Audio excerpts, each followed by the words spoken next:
When do we call a graph connected? Intuitively speaking, it is obvious when a graph is connected and when it's not.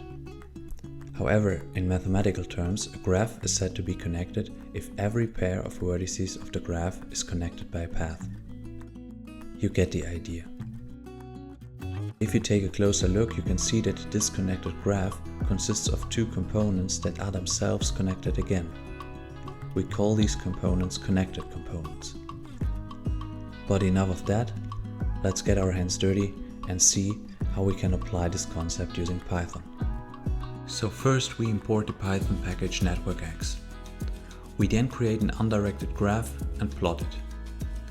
As we can see and have just learned, this graph is connected, which we also get confirmed by the built-in function isConnected of NetworkX. However, if we now remove the edge between nodes 3 and 4, we can see that the graph is no longer connected.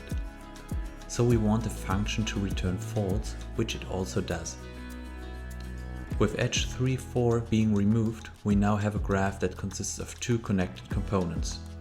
The first connected component consists of nodes 1, 2 and 3, and the other of nodes 4, 5 and 6, which we can also output by using another built-in function of NetworkX called connected components.